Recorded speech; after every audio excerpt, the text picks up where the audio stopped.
Takeaways. All right. Takeaways here is we want to look at what kind of exercise we want to do based on what we know we lose. So we know we lose on a continuum just with aging type 2 fibers, but then we talked about with some of the associated issues that we develop over time, cardiac issues, insulin resistance issues, we need to be able to stimulate that muscle.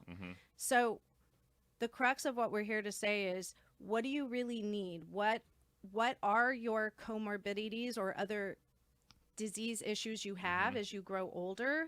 And what are your functional needs? That's what you and I look at in the clinic quite Yep. often. So specific to each patient's issues. So Right. their background history, their medical history, and then also creating a plan that gets them back to their goals, basically. Right. Yeah. So again, if you're somebody that struggles and still needs to go to be able to stand for long periods of time, be up and just be generally active for long periods of time. I know a lot of older individuals now who are working in retail. I see a lot of them. They come in, they talk about their day, they're on their feet all day. Yep. Then maybe they need to do something that's more aerobic in the sense of swimming, Right. going on an elliptical, a bike, reaching that 150 minutes of aerobic exercise as the ACSM suggests is really important for them. Right. But then again, there's lots of studies that you and I have looked at where high resistance training is really important for developing those type 2 fibers. Yep. So you need to be doing weights that are challenging to do, that you can't do any more lifting more than about 6 to 12 reps. So you need to be lifting that heavy if your body and joints will allow. Right. And I know you talked about that in a previous podcast, how important that was.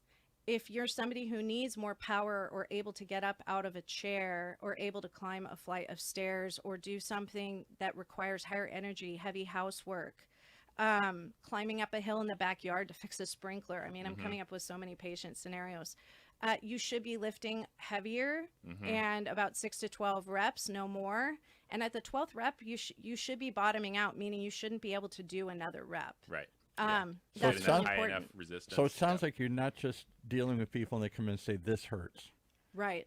You're saying, how did it get hurt? And what do you do in your lifestyle that's caused, or let's look at the bigger picture. You're Correct. climbing up a hill, you're standing more often, you're falling, whatever. Let's look at the bigger picture and come up with something to address that, not just let's make this arm hurt less.